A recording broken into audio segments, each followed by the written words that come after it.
In the vast expanse of the Andromeda cluster, where stars birthed civilizations and planets housed dreams, there existed a tale that would ripple across the cosmos for generations. It began, as many tales do, with an ending, the conclusion of the Great Galactic War, which had raged for 17 solar cycles and consumed nearly a third of known space. The conflict had finally ceased, leaving in its wake broken worlds and fractured alliances. Among the debris of this cosmic struggle floated a small blue planet, insignificant by intergalactic standards, yet somehow surviving when larger, more advanced worlds had crumbled. Earth, third planet from an unremarkable yellow star. The humans who called it home were barely a footnote in the grand archives of spacefaring species. They had achieved rudimentary space travel, established a modest colony on their crimson neighbor Mars, and sent primitive probes to the outer reaches of their solar system. By the metrics of the Galactic Council, they were centuries, if not millennia, from being considered for membership among the stars. And yet it was a human who changed everything. Princess Zora of the Centauri dynasty stood before the assembled delegates of 87 planetary systems, her iridescent royal robes catching the light of 3 artificial suns. The grand hall of judgment fell silent as she approached the podium, her steps measured and deliberate. For 5 years, speculation had run rampant throughout the galaxy about the mysterious savior who had rescued the heir to the most powerful throne in the quadrant. Distinguished delegates, honored representatives, and citizens of the United Systems, she began, her voice carrying the weight of someone who had seen too much in her 26 solar cycles. Today, I break my silence. The audience leaned forward collectively. Journalists from 1,000 worlds activated their recording devices. Even the usually stoic Protean representatives seemed to hold their breath. For years, I have allowed rumors to circulate about my escape from the void prison of Talos V. I permitted theories about elite Centauri commandos, about diplomatic ransoms paid in secret, about shapeshifters who took my place. She paused, her violet eyes scanning the crowd. All of these were convenient fictions. The truth is far simpler and infinitely more complicated. In the shadowed corner of the hall, a figure shifted uncomfortably. Average height, unremarkable features by galactic standards, except for the distinctly human characteristics that marked him as an outsider. Commander Thomas Chen of Earth's fledgling Space Force had never intended to become entangled in interstellar politics. 6 years ago, he had been piloting a routine survey mission at the edge of the solar system when his sensors detected something impossible, a damaged ship traveling at speeds no human vessel could match, carrying a passenger no human had ever encountered. My rescuer, continued Princess Zora, was not a trained operative, not a diplomat, not even a citizen of a council world. She drew herself up to her full height, her next words delivered with deliberate clarity. My life was saved by a human from Earth. The hall erupted. Voices raised in disbelief, shock, outrage. Representatives of the militaristic Draconian Empire rose to their feet in protest. The Pleiadian delegation began rapid calculations on their neural interfaces, trying to determine the statistical probability of such an event. Impossible. A primitive. The humans can barely reach their own moon. Commander Chen sank deeper into the shadows, remembering the night that had changed his life. The strange craft spiraling toward Neptune's orbit.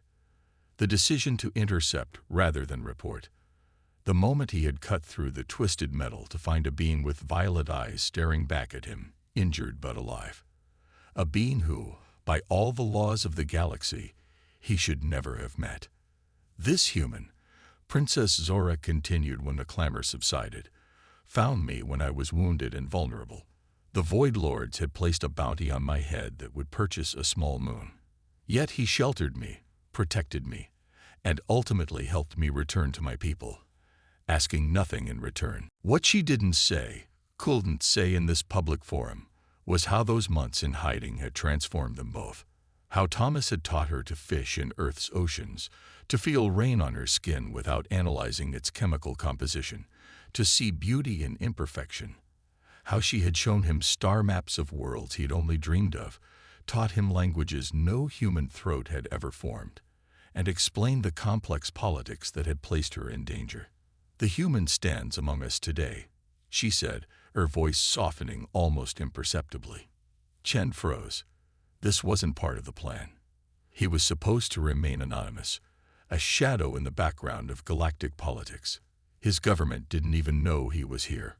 Earth wasn't ready for this kind of attention. "And what I am about to reveal will change the course of our shared history," Princess Zora continued. "During my time on Earth, I discovered something about humans that challenges everything we thought we knew about evolutionary potential and the galactic order. The archivists of Rigel activated their memory crystals, ensuring every word would be preserved. The Draconian general's hand moved to his energy weapon. The Pleiadian mathematicians stopped their calculations, sensing that no algorithm could predict what would come next. Humans, Princess Zora said, possess an ability we believed extinct in the galaxy for 2 million years. An ability the founders themselves feared enough to erase from most sentient species." Commander Chen closed his eyes. He knew what was coming. The secret they had discovered together in a cabin in the Rocky Mountains, when Zora's pursuers had nearly found them. The moment that had proven humans weren't just another developing species stumbling toward the stars. The moment that would now expose his world to dangers they couldn't imagine. "This human saved more than my life." Princess Zora's voice dropped to just above a whisper, forcing the entire hall to strain to hear her next words. "He saved us all from a threat that has been growing in the darkness between galaxies, a threat we believed was merely legend." The silence in the hall was absolute as the Princess of Centauri raised her hand, gesturing toward the shadowed corner where Thomas Chen stood frozen in place, about to be thrust onto a stage he never wanted. "And if we reject his world because of our pride, because of our ancient laws, or because we fear what humans might become," she paused, her eyes meeting his across the vast chamber, "then we have already lost the coming war." Thomas Chen felt the weight of 1,000 alien gazes as Princess Zora's words hung in the air. The sensation wasn't unfamiliar. He'd experienced the same paralyzing scrutiny when he first brought the injured princess aboard his survey vessel, her violet eyes wide with suspicion and fear. Only then, it had been a private moment between two beings who had no business crossing paths. Now, it was spectacle. The Grand Hall's advanced climate systems couldn't prevent the cold sweat forming at his temples. 6 years ago, he'd been mapping Neptune's irregular moons, his biggest concern whether Earth Command would extend his mission funding. The galaxy had seemed so vast then, and humanity's place in it so small. Perhaps it still was. But now the galaxy was watching. "Approach, Commander Chen," Princess Zora said, her royal tone belying the woman who had once cursed in his native Mandarin after burning her hand on his camp stove. Thomas stepped forward, each footfall echoing against the polished crystalline floor. He wore a simple Earth Space Force uniform, navy blue with silver piping, no medals or decorations. Earth hadn't fought any wars beyond its atmosphere. Not yet. The Draconians are reaching for their weapons, he subvocalized into the nearly invisible comm device tucked behind his ear. On the opposite side of the chamber, Dr. Catherine Sullivan, the only other human cleared to attend this gathering, gave an imperceptible nod. If things went sideways, they had exactly one escape route, and 17 seconds to reach it. "This human," Princess Zora continued as Thomas reached the dais, "possesses what our ancient texts call the void sense." A collective gasp rippled through the assembly. The Arcturian delegation rose to their feet, their bioluminescent skin flashing warning patterns. The Pleiadian mathematicians began frantically revising their calculations. "Impossible," declared Ambassador Vorix of the Draconian Empire, his scaled face contorting. The void sense was purged from all sentient species during the Second Reformation. The founders themselves ensured it. Falmas glanced at Princess Zora. They had rehearsed this moment in secret, in a lunar outpost beyond Earth's monitoring systems, but theory was different from execution. The princess gave him the slightest nod, the same signal she'd used when they'd evaded the bounty hunters in the Appalachian wilderness. "With respect, Ambassador," Thomas said, his voice steadier than he felt. "I'm not sure what this void sense is. I only know what I experienced. That night in the mountains came flooding back, the cabin surrounded by mercenaries with energy weapons that could vaporize human flesh in microseconds. Princess Zora, wounded again, her strange purple blood staining his only first aid kit, the crushing certainty of their capture, until he sensed the Whisperers," Princess Zora said, using the formal name for what she had called shadow walkers during their time hiding on Earth. "When my pursuers cornered us on his world, Commander Chen perceived what none of our most advanced sensor systems can detect, the presence of beings from the void between realities." The Grand Hall erupted again. Several species began rapid-fire translations for members who couldn't process the Galactic standard fast enough. Security drones hummed to life above the proceedings. Dr. Sullivan's voice came through Thomas's earpiece, heart rate elevated. "Brainwave patterns in the draconian contingent suggest hostility. We may need to abort." Thomas ignored her.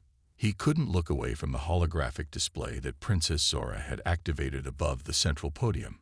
It showed footage from his own Bodicum, standard equipment for all Earth survey missions. The recording was grainy, captured in near darkness as he and Zora huddled in the cabin.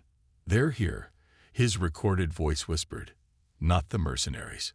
Something behind them, controlling them." In the recording, Princess Zora looked at him with disbelief. "Humans can't sense the Whisperers. No species can, not anymore." "There's something moving through the trees," the Thomas in the recording insisted. "Not moving like anything on Earth. Like it's folding through space."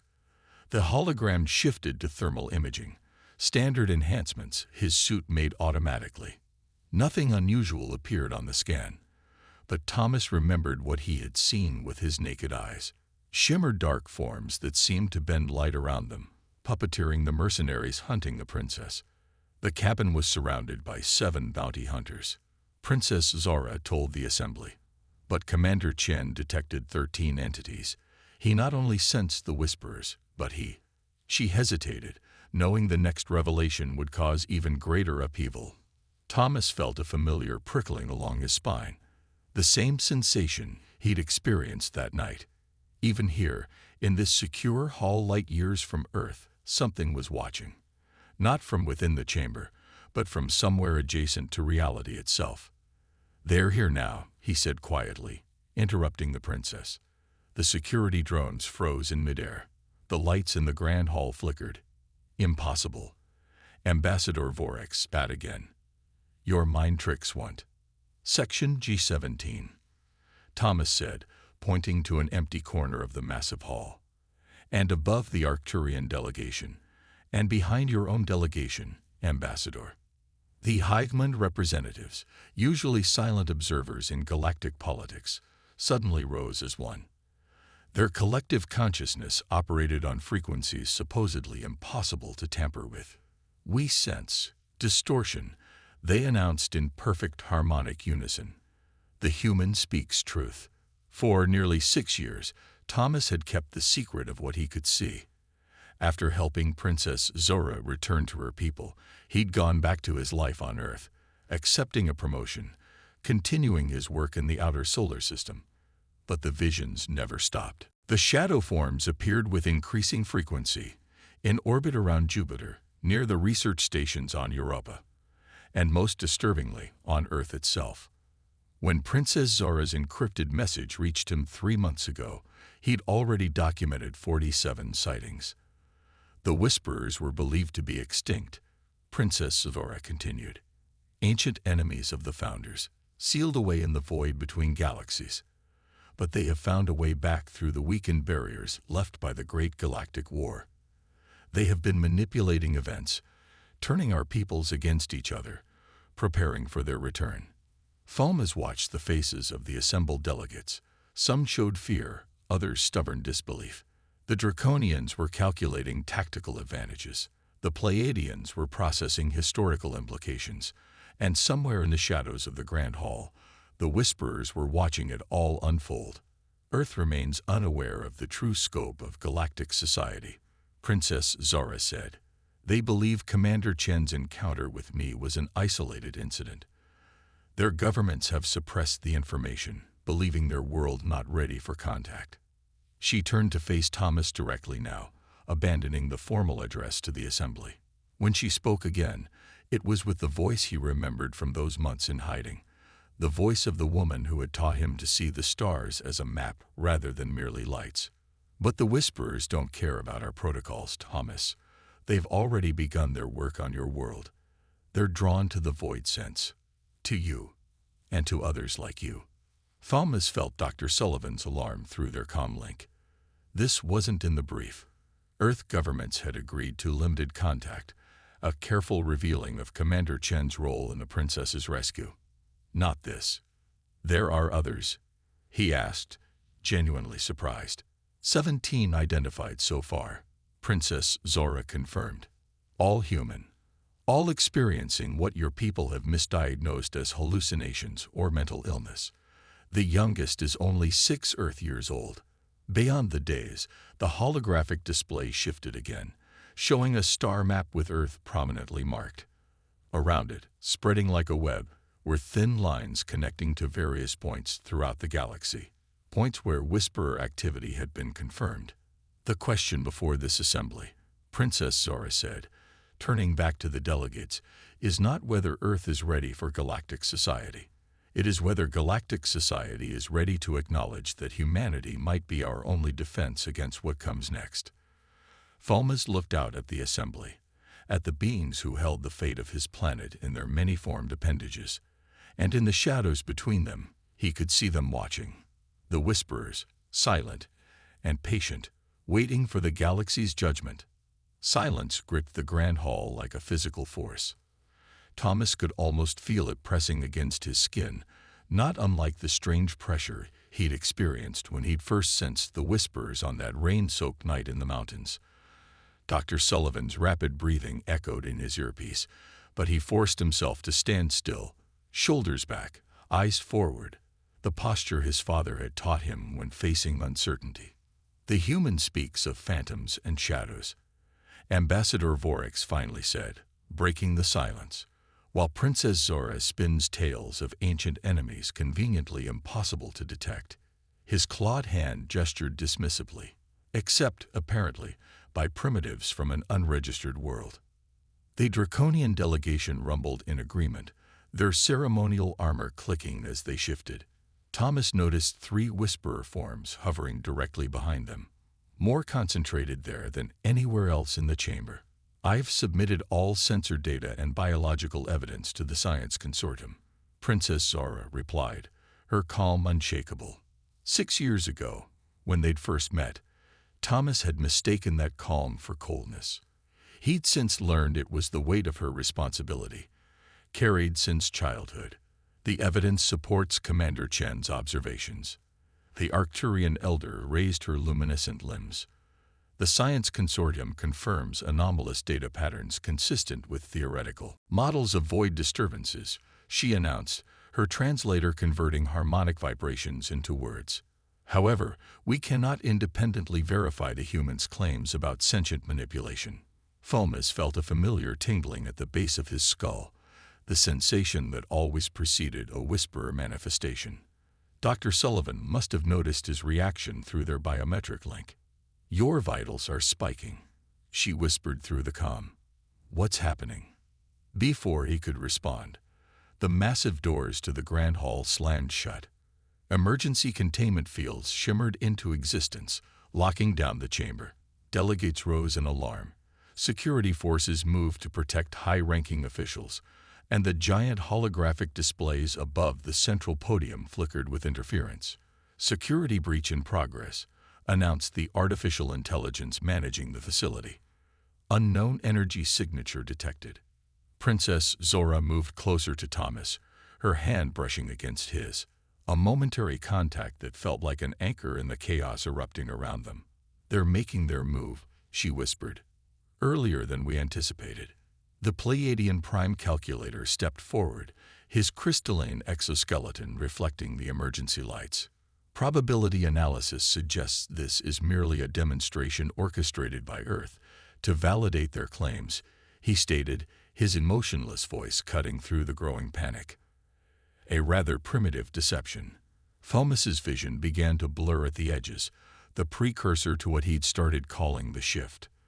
The world around him remained visible, but overlaid with something else, something that existed in the same space, but at a different frequency of reality. In this state, the whisperers became solid while everything else turned translucent.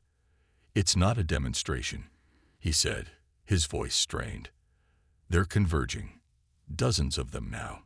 The HiveMind representatives suddenly clutched their communal processing nodes. "Interference detected in our collective consciousness," they announced, their usual harmonic synchronization fracturing into discordant voices. "Unknown entity attempting access." Dr. Sullivan's voice came through sharp with alarm. "Thomas, Earth Command is receiving reports of simultaneous phenomena at all 17 locations where we've identified void-sense individuals. Power fluctuations, equipment failures, unexplained readings." Her transmission cut off abruptly. The lights in the grand hall dimmed further, plunging sections into near darkness.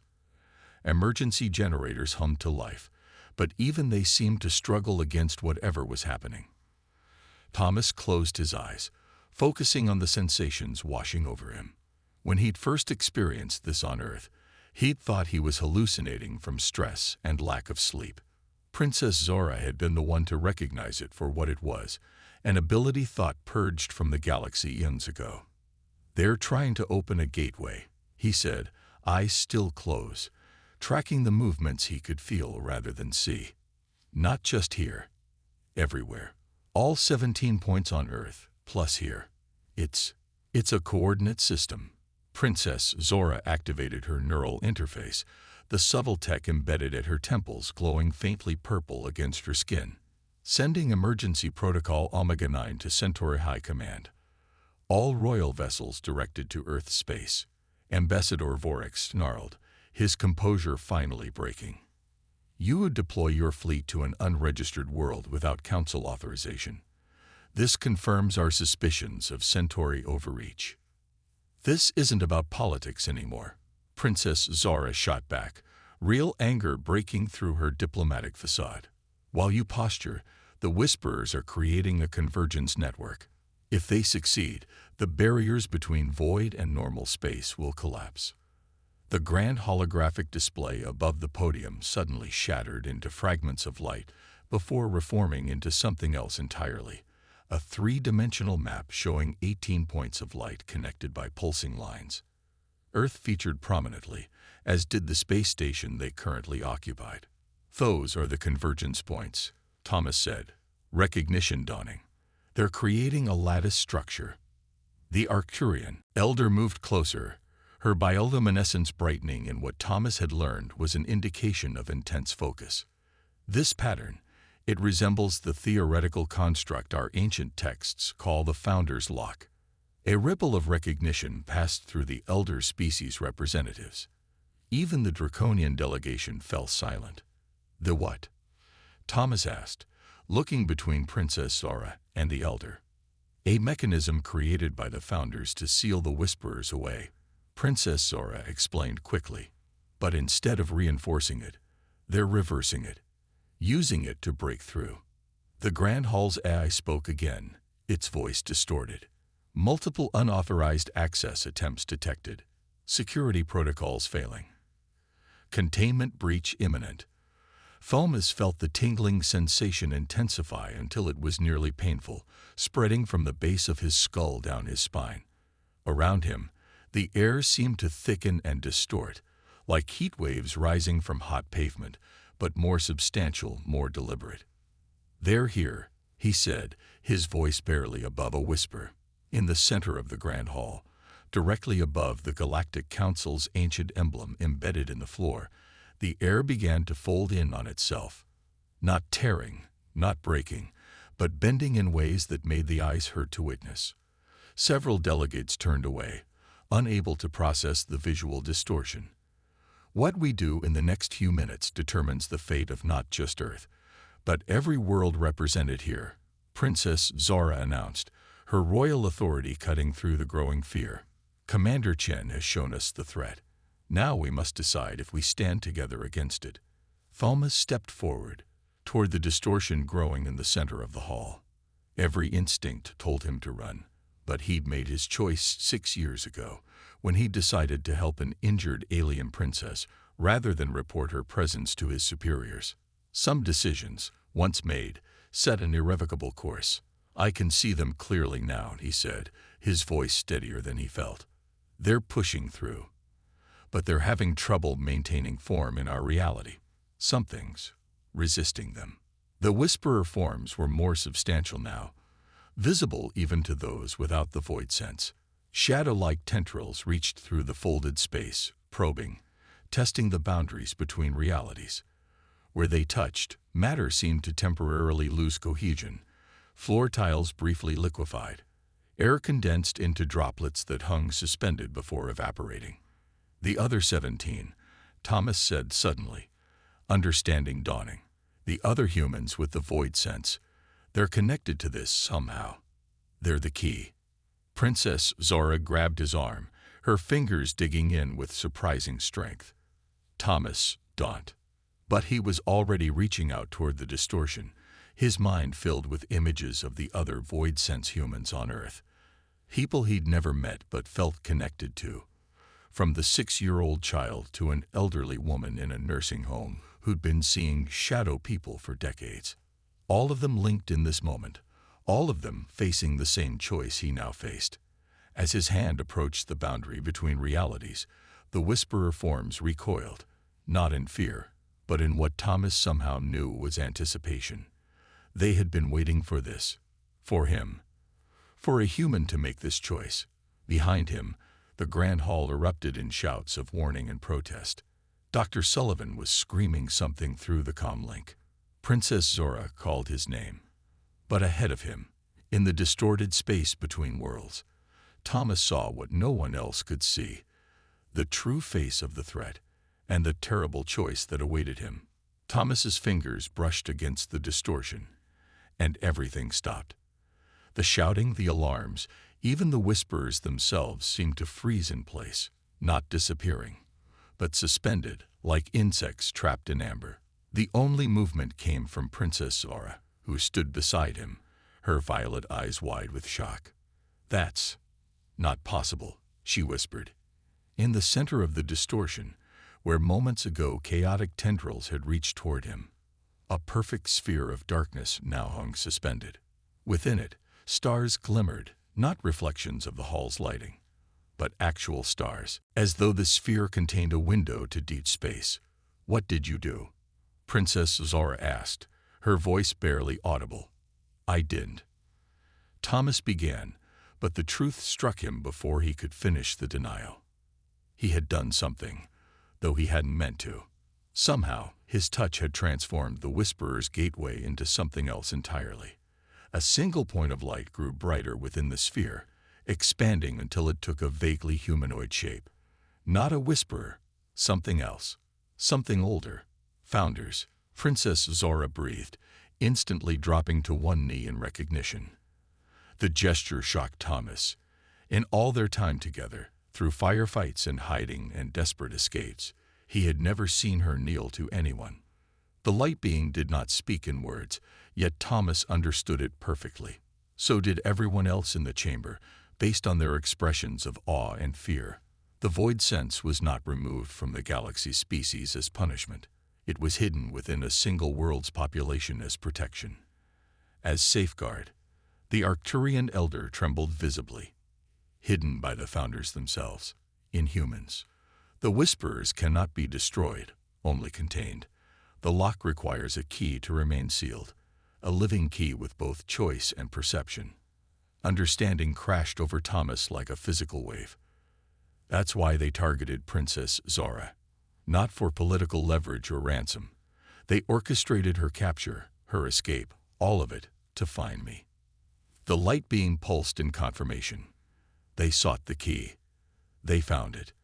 But they did not understand its nature. Dr. Sullivan's voice crackled back to life in his earpiece. Thomas, I'm picking up strange readings from all 17 void sense individuals on Earth. They're changing somehow. The sphere expanded slightly, its surface rippling like black water. On its curved face, images appeared, 17 humans around the world, each surrounded by the same shadowy distortions Thomas had been seeing. From a child in a classroom in Singapore to an elderly man in a nursing home in Brazil, all 17 were reaching out, just as Thomas had done, toward the Whisperer's manifestations. They're all making the same choice, Thomas realized. Independently. All of us. The Ambassador Vorix hissed in disbelief. Impossible.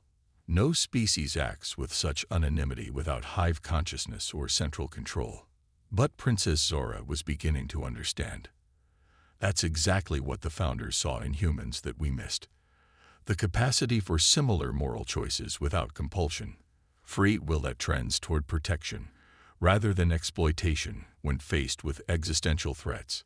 The light being pulsed again, stronger this time. The lock that holds the void closed requires guardians who choose to serve, not who are made to serve. The Whisperers sought to turn the key. Instead, they have empowered it. The sphere pulsed, and with each throb, the Whisperer forms throughout the chamber grew more transparent, more tenuous. They were being pulled back into the void they had tried to escape. But then the unexpected happened. One of the Draconian junior delegates suddenly convulsed, dropping to all fours as his form distorted. His scaled skin bulged outward as though something beneath was pushing to get out. Ambassador Vorix backed away from his own subordinate, drawing a ceremonial weapon. He is corrupted, Vorix declared. The Whisperers have taken him. The junior delegate's mouth opened impossibly wide, and a voice emerged that wasn't his own, a voice that seemed to bypass ears entirely and vibrate directly inside the mind. Wo you can noti stop boike, AKKs all re-ADVEGUN. The possessed Draconian lunged toward Thomas with inhuman speed, claws extended. Princess Zora moved to intercept but wasn't fast enough. Thomas raised his hands instinctively in defense, and where they connected with the attacker's chest, a shockwave of energy exploded outward, sending both of them flying in opposite directions. Thomas crashed against the central podium, his vision blurring. Through the haze of pain, he saw the possessed Draconian rise again, but now the disguise was failing completely. Its form bulged and shifted, scales falling away to reveal something ancient and terrible beneath.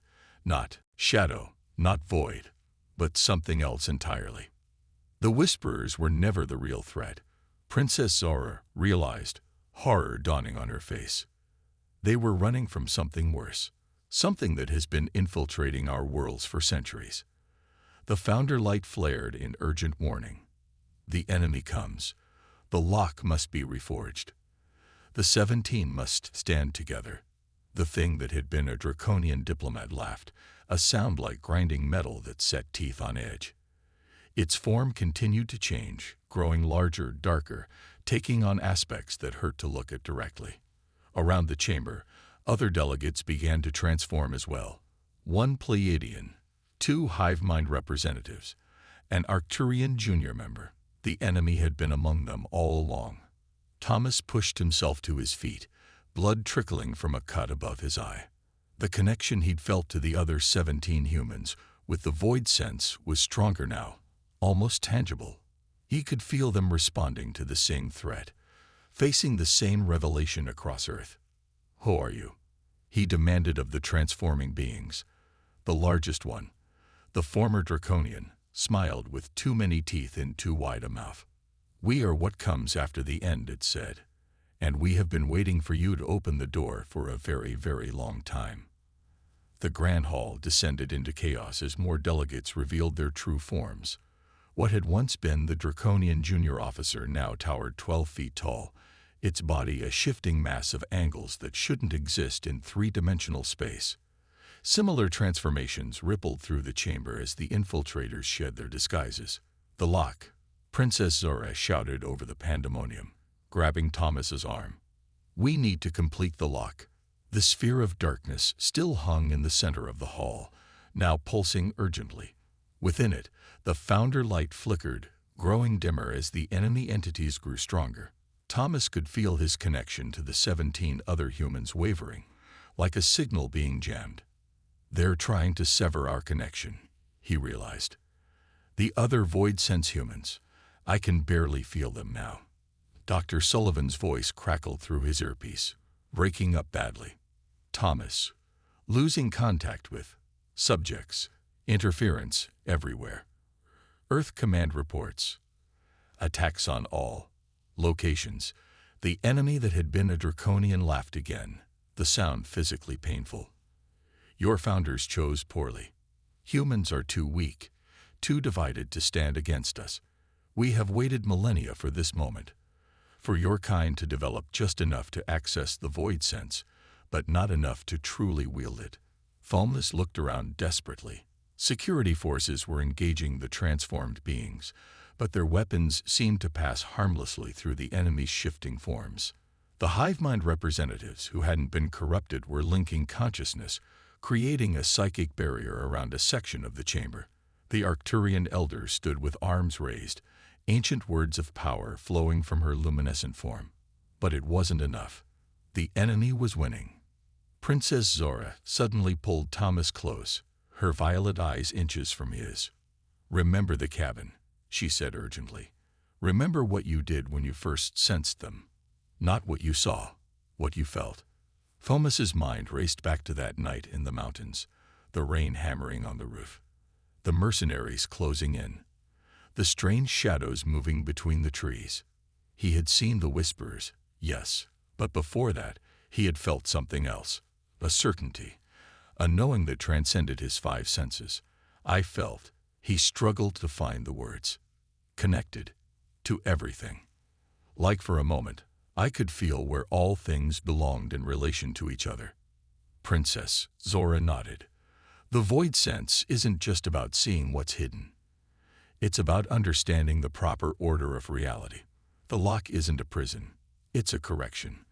The founder light pulsed in confirmation, growing briefly stronger. 17 points, 17 choices, 1 correction. Thomas closed his eyes, focusing not on the chaos around him, but on the tenuous connections he could still feel to the other humans with the void sense.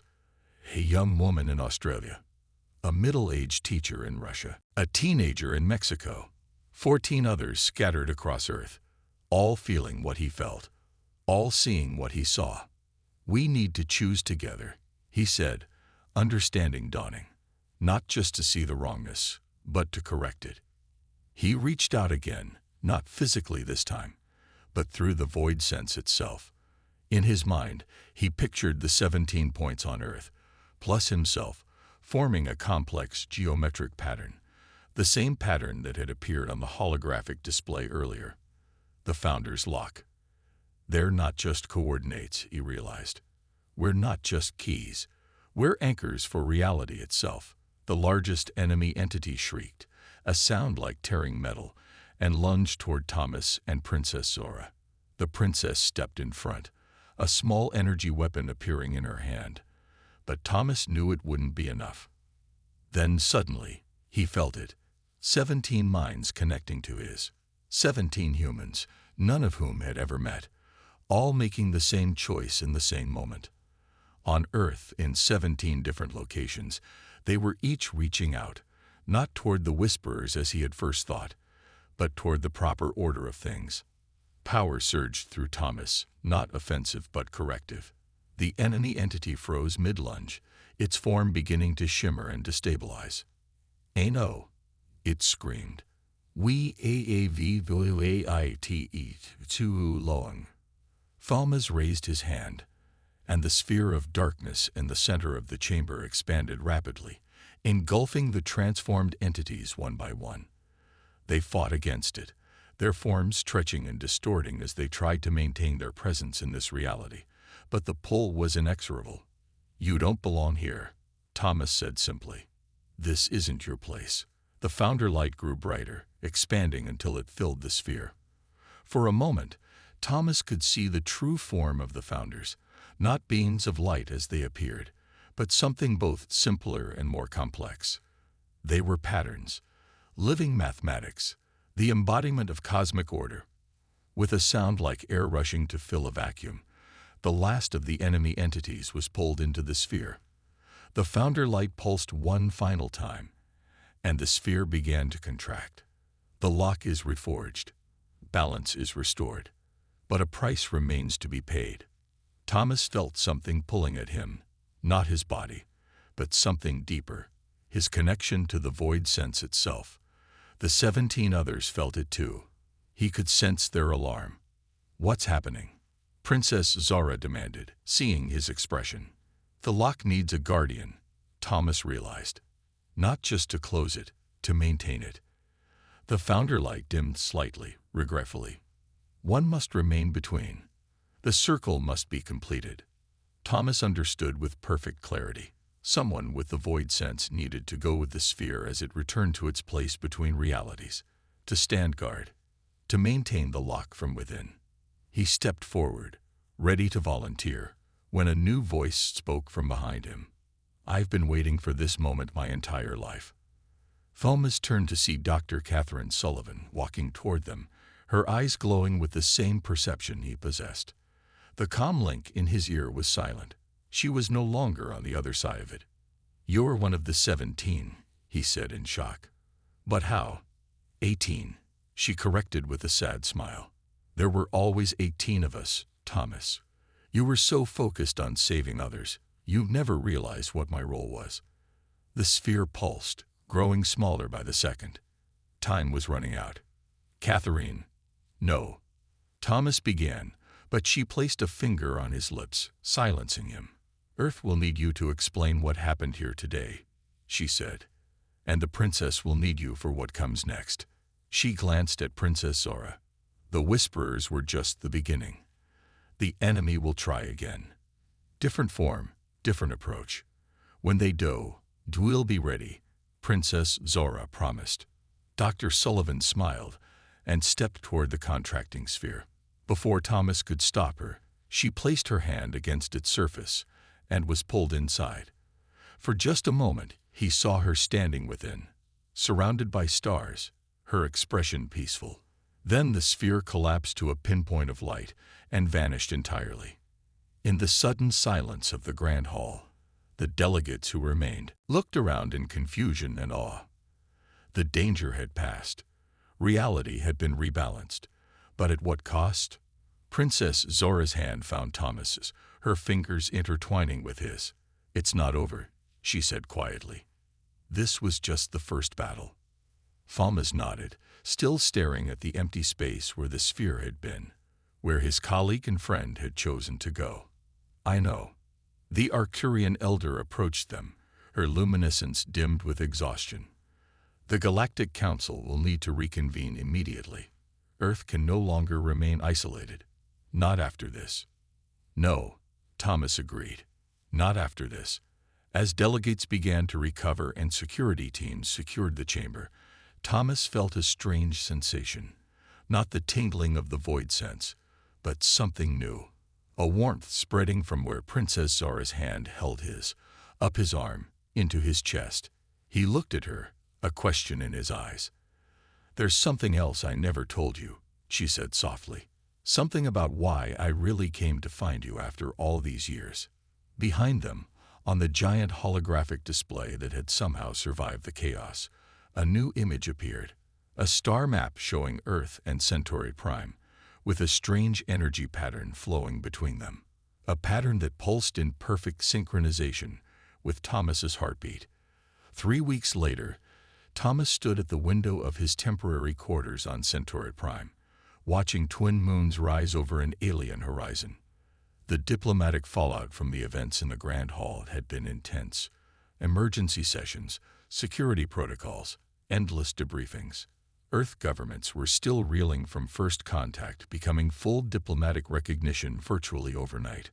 Behind him, the door chimed softly. "Enter," he said, still not entirely used to the automated systems that responded to voice commands.